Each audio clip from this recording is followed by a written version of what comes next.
Добрый день. Сначала господин Шохин, наверное, Good скажет. afternoon. I believe Mr. Shokhin will first say a couple of words. First of all, Mr. President, thank you for finding the time in your busy schedule to meet the leaders of global companies. We have named our event here at the St. Petersburg Forum the Global CEO Summit. And this continues some sort of a tradition. Last year, at the forum, we had the Business 20 Summit here, where we met the leaders of global business and Russian business and discussed recommendations and decided to take recommendations to you as the chair of the G20, of the president of G20, and we have informed the G20 leaders about our summit. And now we are continuing the tradition, and we have decided to continue discussion of the global economic agenda. The situation in global economy is still fragile, and many of the measures taken, including measures taken in St. Petersburg last year, are still being implemented, and this implementation goes with difficulties. That is why this discussion needs to be resumed and new recommendations should be made. The second direction that we discussed is business in Russia. First of all, these are systemic issues of improving the business climate and investment climate. And we understand that at our sessions and panels we couldn't discuss all the matters, but as the St. Petersburg Forum gives us a lot of opportunities to discuss other matters, we will discuss them at other events today. We will discuss them tomorrow. And under the auspices of our summit, we have had a lot of bilateral business dialogues with our partners, with bilateral business councils and associations of foreign business which work in Russia. We have not only discussed the problems, but we have tried to find some priorities. We had interactive votings on the key directions of business, and you see the results of this vote in front of you on the table. We have singled out the most important issues that need to be solved in order to have influence on development of foreign Russian business and improve the economic situation. Well, there are traditional directions, that is investments and infrastructure. It is financial regulation, that is trade, that is employment and social investments into the human capital, human resources, that is the openness of the government and struggle with corruption. So on this direction, I'd like my colleagues to inform you about the results of our discussions. But before they do so, I'd like to say that the main problem in investments and infrastructure was the public-private partnership. In energy security, we, by the way, have returned this topic into the agenda, and in 2008 in St. Petersburg, on the G8 summit, energy security was the topical issue. Then it left the agenda of the fora. Now we believe it must be returned. So energy industry should be regulated and driven by the real assessment of risks and economic effects of investments, not by the hypothetical suggestions of some sort. In financial regulation, just like a year ago when we discussed this topic, the most important priority is not to let financial reforms have negative effect on long-term investments. We are not speaking about regulating more. We are speaking about more efficient regulation that would contribute to economic growth. In employment, of course, first place is taken by such a macroeconomic policy that stimulates as job creation, efficient job creation. In trade, it's of course fighting with protectionism, during the last 6 years of the G20 existence, that topic took the first lines in the agenda. And the fact that it remains on the agenda shows that not everything has been done to solve this matter, even as compared to our expectations.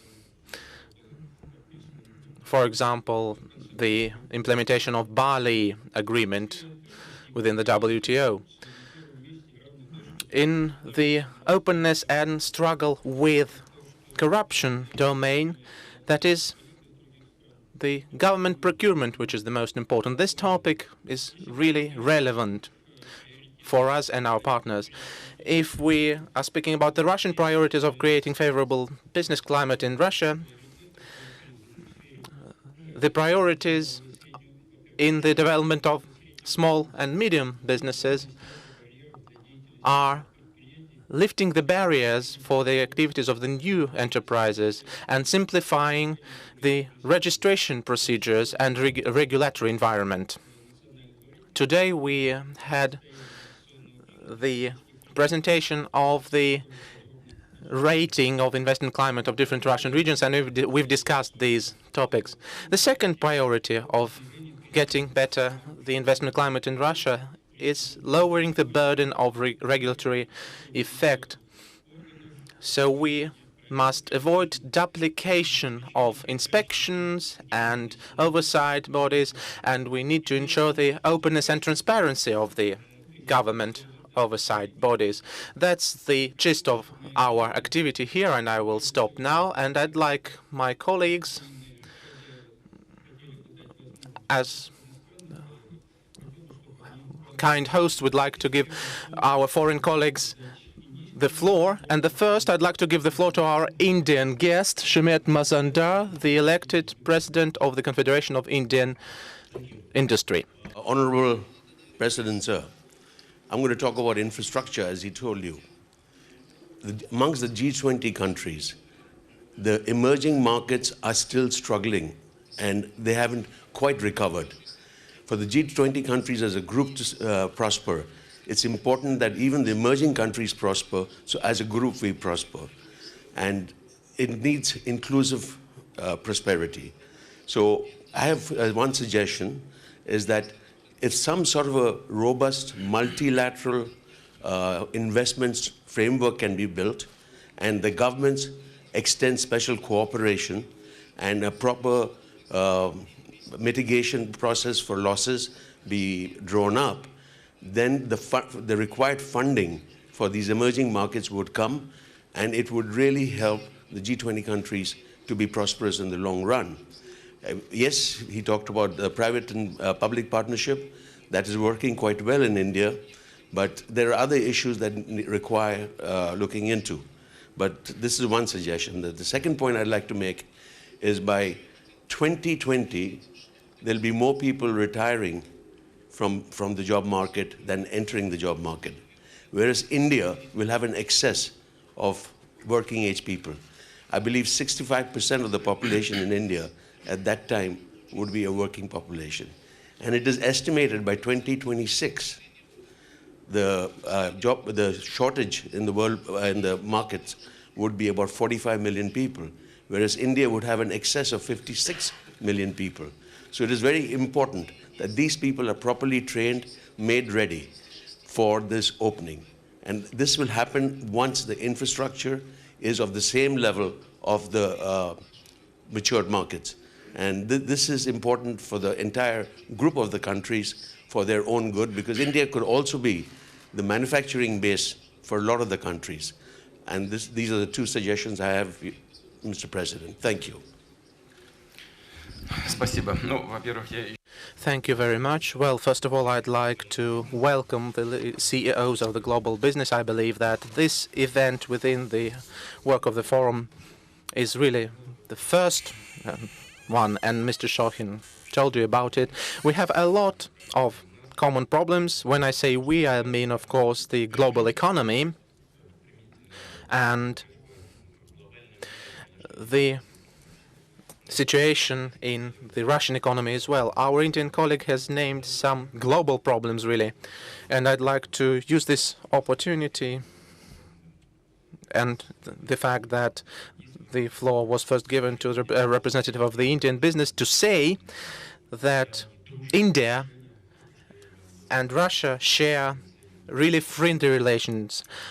I have just had pleasure to speak with the leader of the party that has won the election, the man who will be the prime minister, and we have agreed to continue all the projects that are being implemented already, that are going, and we agreed to create new conditions for our joint work. We agreed to meet in the near future. In this connection, I believe India has not only a lot of human resources, unemployed human resources, and more than a half of the population of India are young people. How many voters you have? I think 500 million people. When such figures are named in the countries like ours, which is not small either, the figures are still significant. And of course, the solvation of the problem is linked with the matter of the visa-free regime with openness of the borders. We have been discussing these issues with our Indian friends for a long time, and I believe that there are some limitations that are understandable and are linked with the necessity to guarantee our own labor market.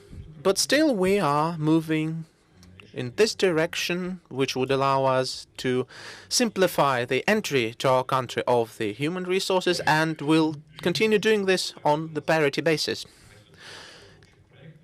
Taking into account the fact that we have a lot of joint projects, for example, in the nuclear energy and in high-tech areas, of course, the exchange of the qualified workforce is becoming more and more important. It has great significance, and I believe you agree with me that it is still an area which couldn't have the massive character. People who work in nuclear energy know that in order to create a nuclear sector and to ensure the safety and security of the implemented projects, at least on the first stage, you need to have the real high-quality specialists. The Russian Federation, when it implements such projects, it does not only supply some nuclear power units and build capacities, but it creates a whole industry. And this work includes training of national staff. This is just the most demonstrative example, but the strategy of action of ours in other areas is the same. For example, the military technical cooperation. We are making the high-tech equipment like the Brahma missile that is now being put into service in India. But now we are not supplying these things. It is the joint intellectual property product, and it means staff training. That is why we have already organized a certain mode of work with our Indian friends, and we'll continue doing it. And as far as the mass employment of human resources is concerned, that could be possible in the implementation of large projects, including joint projects. For example, the infrastructural projects.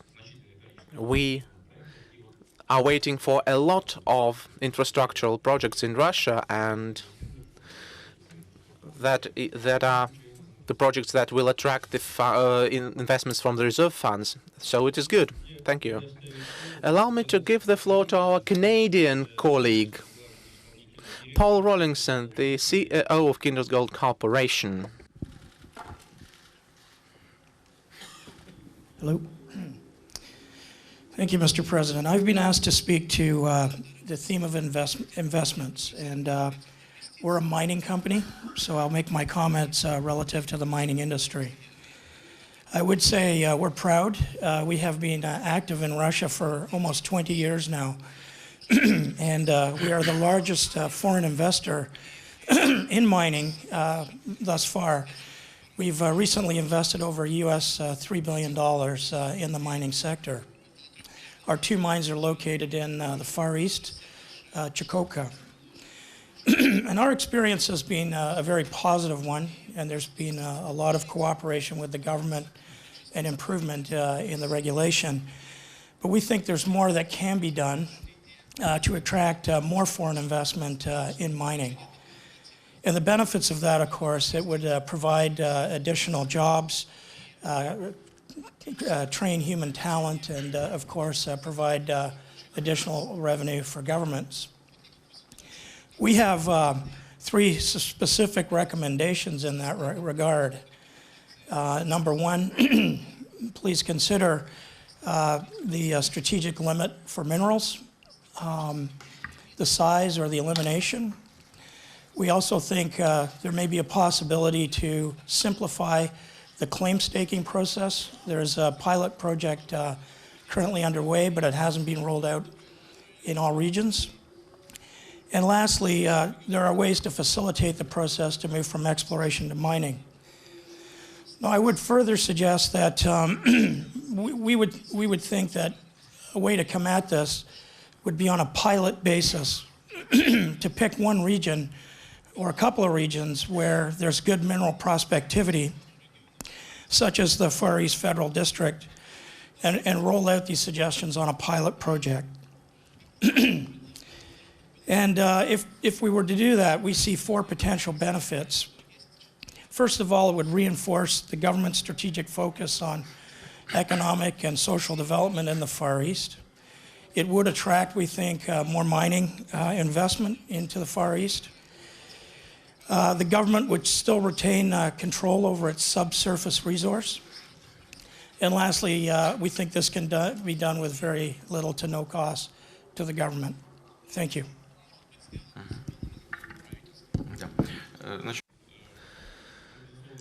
Thank you. Of course, we would be grateful if you formulate your suggestions in a list, and we will analyze them with our business community, because we are working on this agenda now. We are working on the matters of simplification of different administrative procedures. We have taken a lot of decisions in that domain, in customs regulation, in registration of enterprises,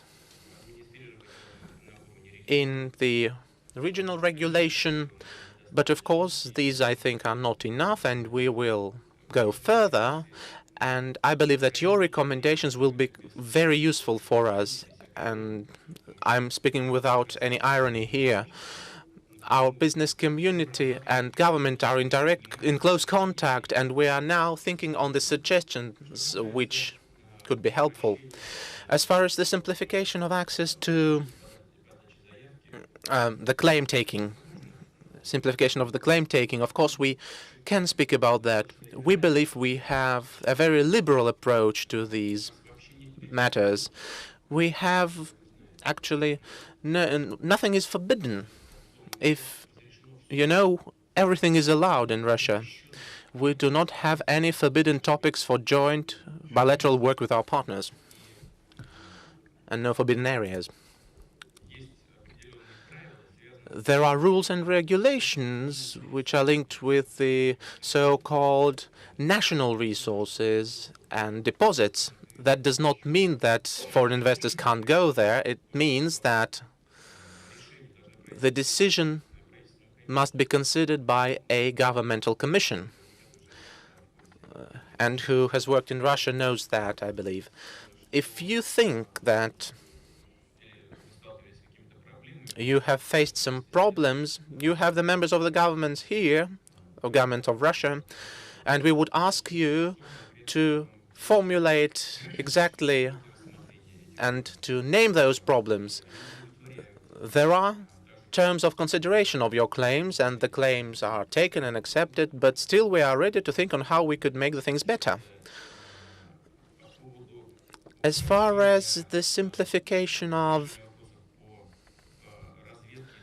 exploration and mining is concerned, well, this decision is linked with the claims taking, I believe. If we allow if we take the claim on exploration, if we allow the exploration, then we believe that the one who invests resources into the exploration is the one who is going to take the license to actually mine the resources, although it's not directly written now in the Russian laws. And now the interests of the state and the future investments are very much linked with this matter, because after some funds have been invested into exploration, we would like to avoid the situation that a company which has explored the deposits would trade its licensing potential. The licensing process should remain within the government of the Russian Federation. You have said that yourself that the government must control this process, but maybe we need to consider some moments here, and so if you give us your suggestions, we'll consider them. Thank you very much, and now I give the floor to Jean-Pascal Tricoire, the CEO of Schneider Electric, France. Mr. President, good afternoon. Thank you very much for meeting us this afternoon. My company, Schneider Electric, is specialized in systems, in equipment and software for energy management and energy efficiency.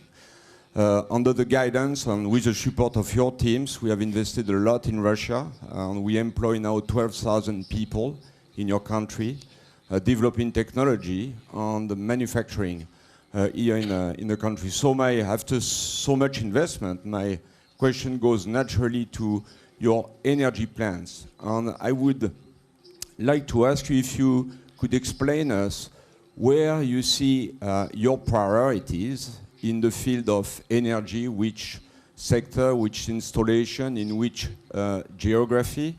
I would like to know if you can give us some color about this agreement that you signed this week between Russia and China.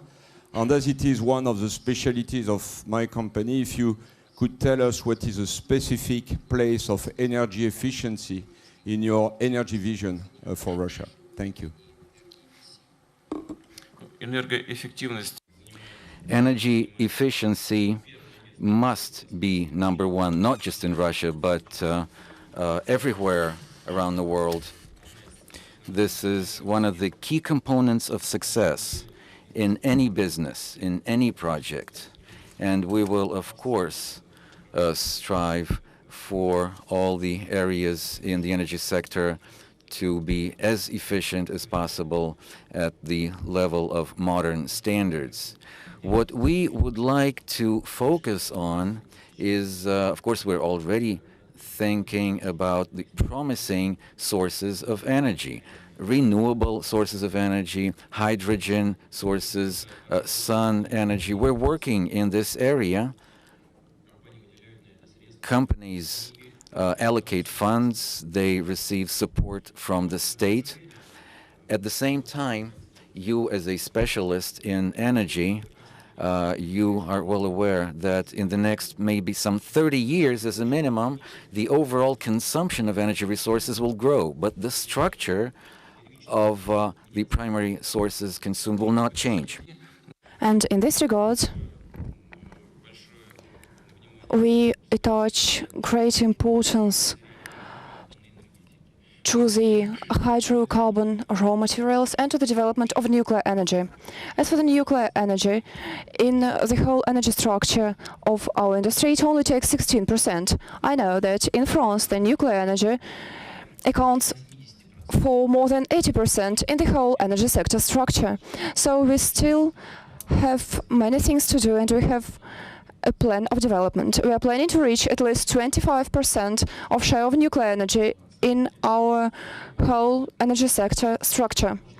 We do realize that it will require additional efforts on our behalf. We'll have to introduce new capacities. We are planning to launch about 20 or 25 energy blocks. It is about the number that was launched during the whole history of nuclear energy in the Soviet Union times. And of course, in this regard, we are in partner relations with France, and we are competitors as well, but in a good sense of the word. It is relevant to the equipment production, to the supplies to the world markets. I'm referring to nuclear fuel supplies. I suppose that we have a certain advantage in this area because we provide full cycle services. We are also ready to dispose of the used fuel, and we do have the relevant capacities for that. And we can also suggest that foreign companies can rent those capacities.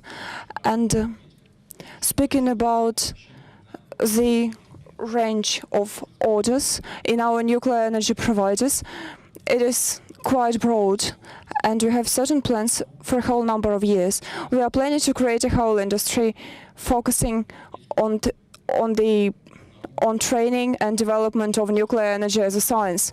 We participate in different international projects. We are planning to construct the most modern nuclear power plants, and we are going to make them satisfy the highest security standards.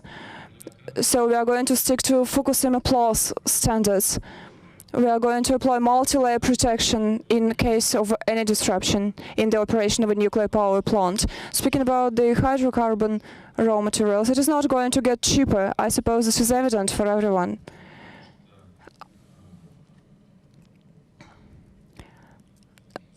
It is obvious that it is not going to get cheaper because the reserves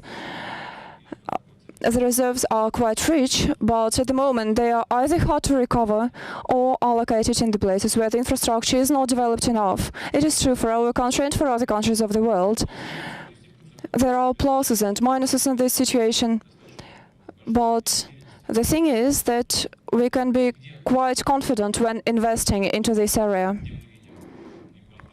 What we believe is a promising area is the offshore drilling in the Arctic seas. I suppose that the formations there are very rich. The reserves there are enough for the whole planet. I'm referring to the Yamal Peninsula and to the Arctic region. As you know, the first projects have already been implemented, and the first portion of the gas has already been delivered in that field. Gazprom has already done that. And of course, we are going to focus on developing of our eastern provinces. I'd like to emphasize that our companies apply the best technologies, the most environment-friendly technologies that are available at the moment. I'm always referring to only one example, but I use that everywhere. I've visited Lukoil companies' platforms several times, and I watched them working. And every gram of material was disposed of on shore. Nothing was thrown into the sea, and that's how all our companies operate. I am proud to say that, and I'm also proud to emphasize that Russian companies are at least half a step advanced, half a step further than some foreign companies. As for the deal that you've just mentioned, the deal between Gazprom and our Chinese partners, it is of course a very big deal. I suppose that you've already heard of the parameters. The agreement is going to last for 30 years, though I suppose the reserves are enough, will be sufficient for about 50 years, because at the moment they are underestimated. We are going to work on two fields, Kavikta and Chindala, and each of them contains about 1.5 trillion cubic meters. So, on the whole, the volume of reserves is about 3 trillion cubic meters. So I suppose that those reserves are going to be sufficient for at least 50 years. We are going to export them to China and to use them within our country. This project is very important for us. It is a multifaceted one, and if we do have access to a big market as a Chinese one,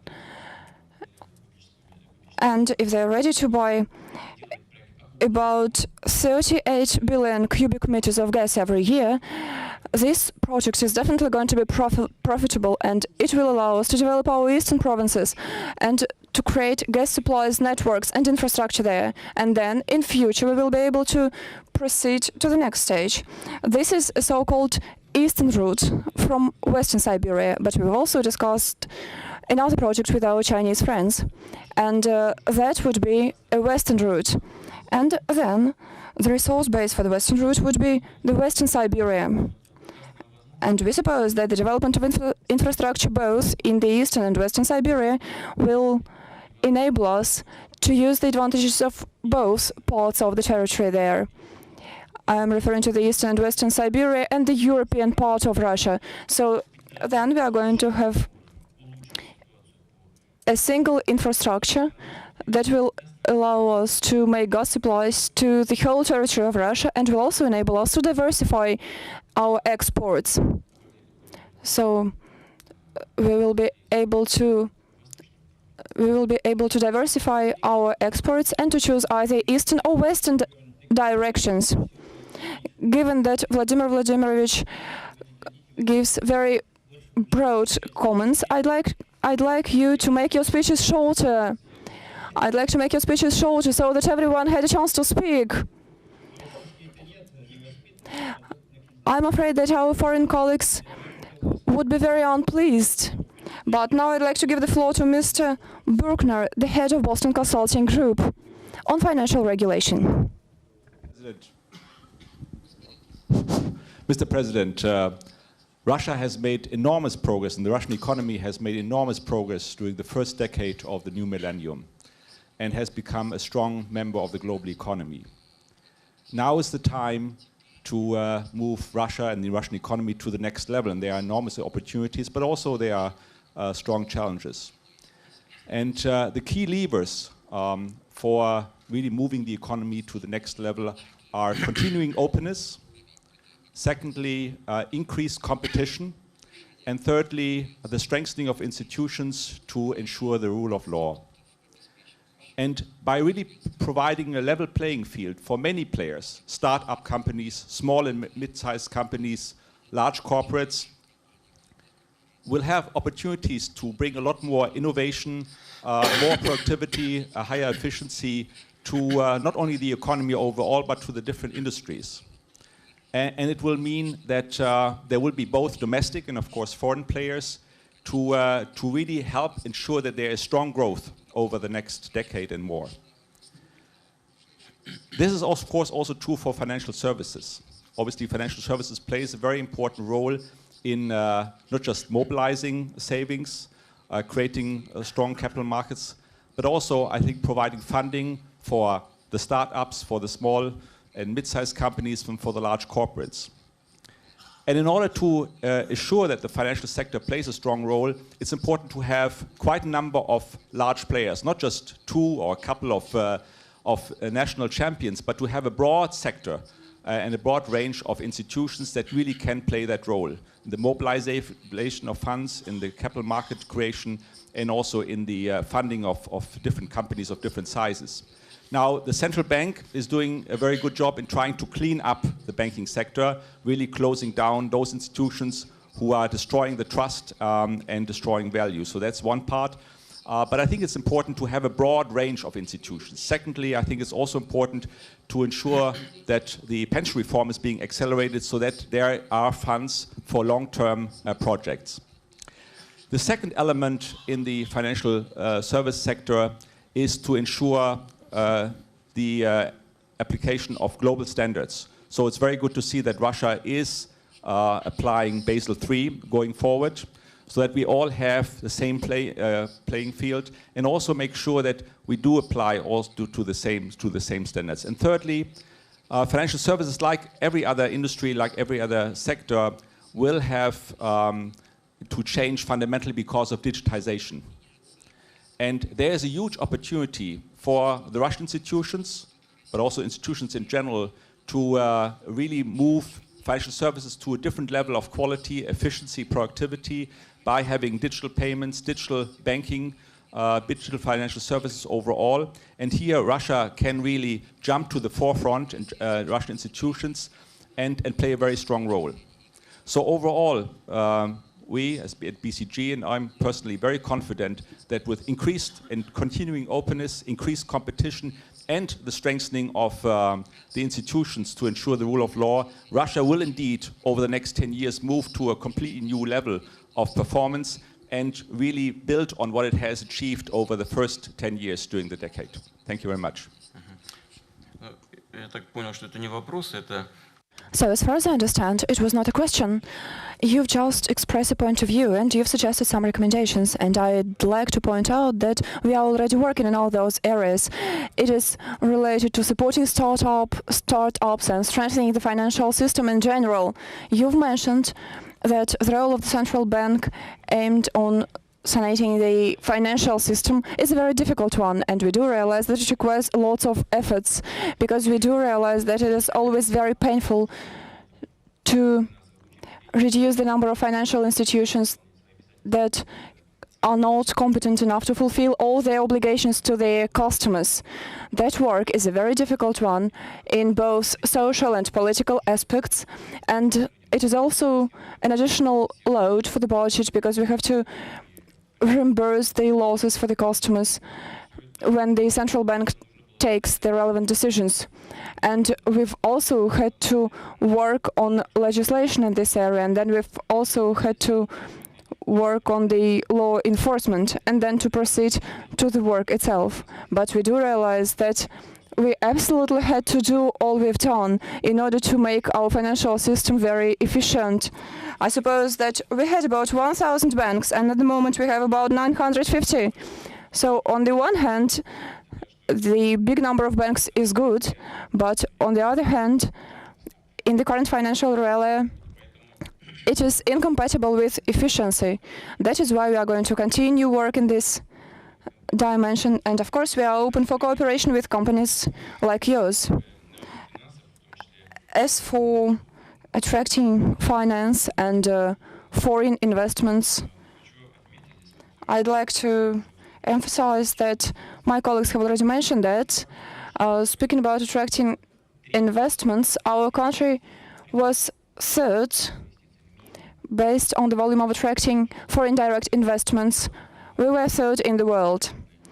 I'm going to dwell on it during our plenary sessions, and I'm going to mention some figures.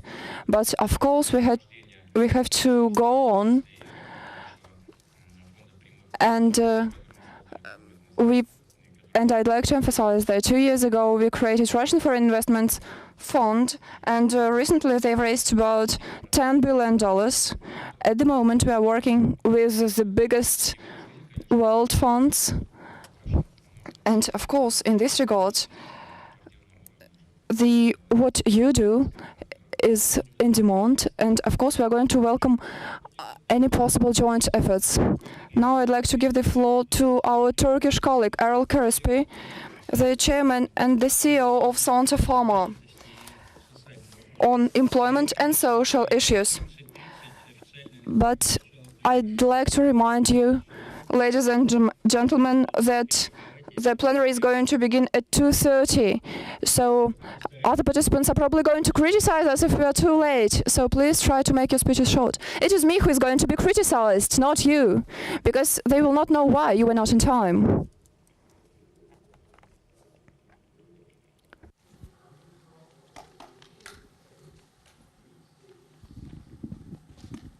Mr. President,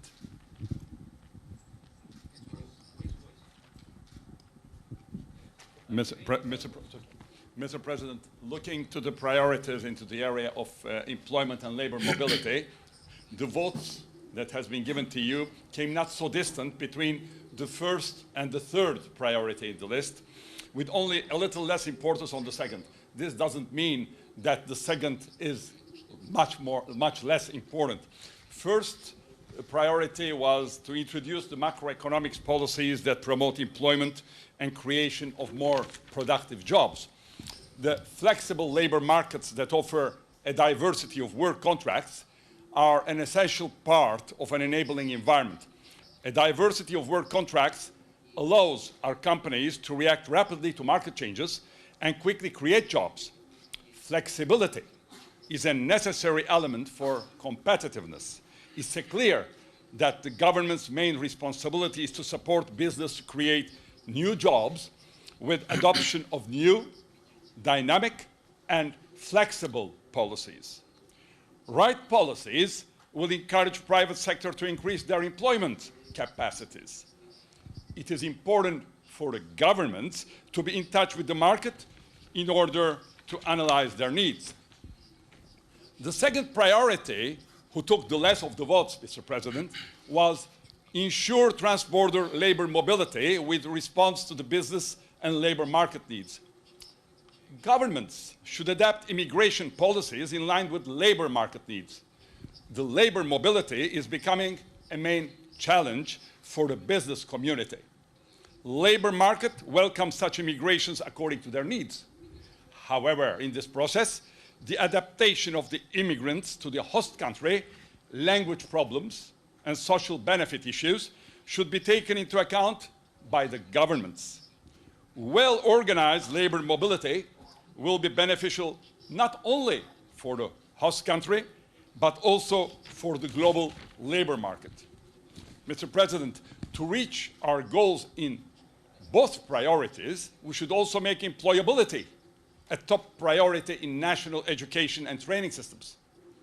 Skills and competencies are the key determinants of an individual's place and mobility in the labor market. That is the reason why we must make employability a top priority in national education and training systems. I should also add that strategies to increase the employability have to focus also on lifelong learning, which is a shared responsibility. We must consider increasing growth and employment by creating an economy based on knowledge and innovation. In the recent terminology, they call it smart growth. This requires improving the quality of education, strengthening research performances, promoting innovation and knowledge transfer throughout the world, making full use of information and communication technologies, and ensuring that innovative ideas can be turned into new products and services that create growth and quality of jobs. Now, coming to the SMEs, I will not tackle the subject. I will leave my colleague, Mr. Koch, to tackle it within his subject. Thank you, Mr. President. Господин Кох, председатель правления и главный исполнительный директор. Mr. Koch, CEO, Metro Group, Germany, on SMEs and trade. Good afternoon, Mr. President. Small, medium-sized enterprises typically are the backbone of large industries, and they create a lot of value. In the Russian Federation, they are up to 90%, as I know.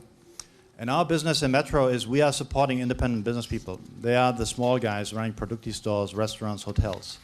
And we very much appreciate the effort that is now on the political agenda, because we believe that it's not only value creation for those small independent business people, actually it's quality of life that can be increased.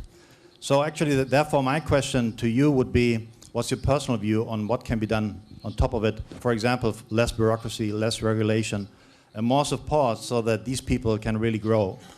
We're serving millions of them today. We just invited 14,000 to the Metro Expo last month and shared with them the experiences. And I can tell you, I think there's huge momentum and huge potential in the Russian Federation for that. And that brings me to the other subject, which is, and I just want to share that with you, we have been on a capital market transaction, preparing that since September last year, where we shared our equity story and our conviction about the value that can be generated in Russia. Up to February this year, we were actually on the roadshow and telling people, and I can tell you the demand and the excitement about what can be done in Russia is completely shared by a lot of people. So we have been promoting that. But one of the concerns I need to tell you, because I think it would not be right not to do so, since March and April, since Crimea and Ukraine, there has been a lot of concern, frustration, and lack of trust. So one of the concerns is really, how can trust be reestablished? Thank you very much.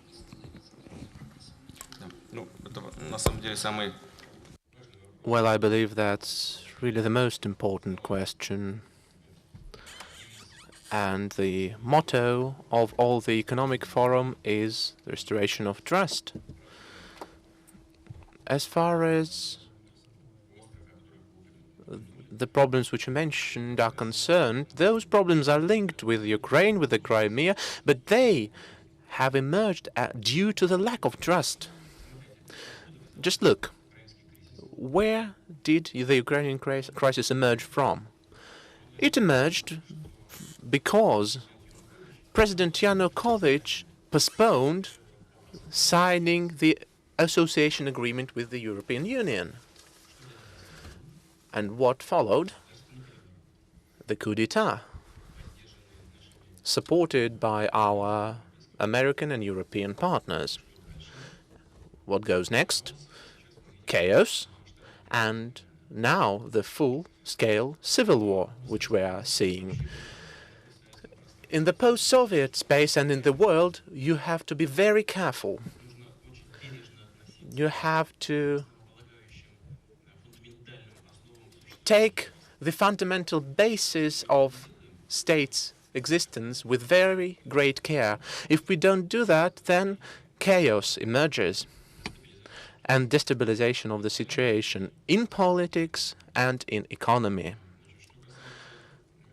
As far as the Crimea is concerned, we have an open view, open position. We have nothing to hide. We have really ensured the opportunity for the citizens to express their will freely, and they have chosen to come to the referendum and vote for their future. You can't make 90% of the population, of the voters, come to the polling stations. They are coming themselves. And 96% of them have voted for the joining with Russia. That is the fact.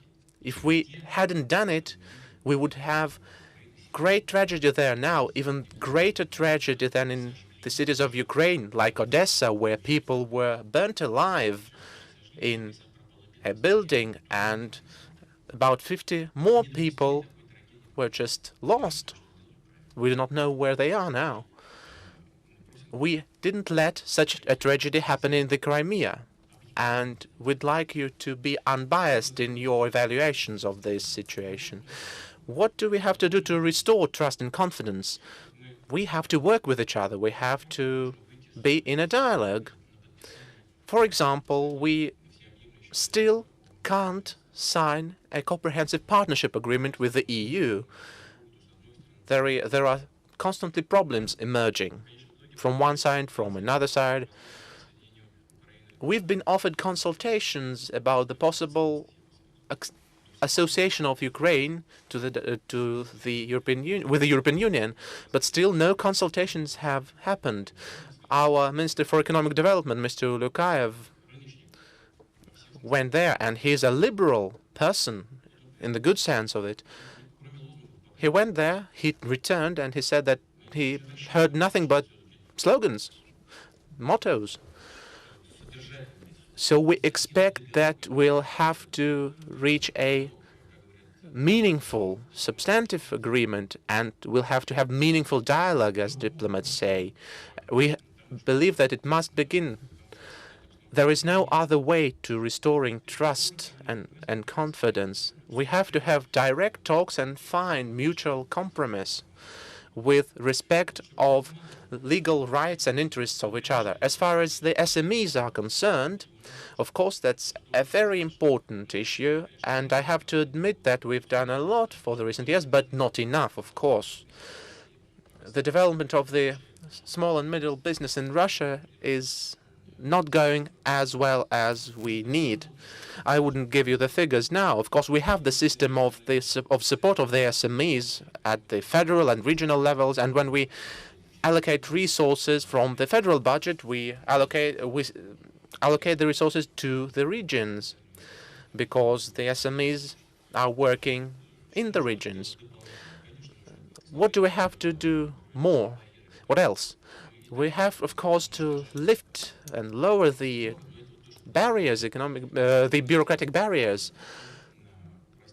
What we have done, we have simplified the registration of enterprises. We have made the access to power grids better for them.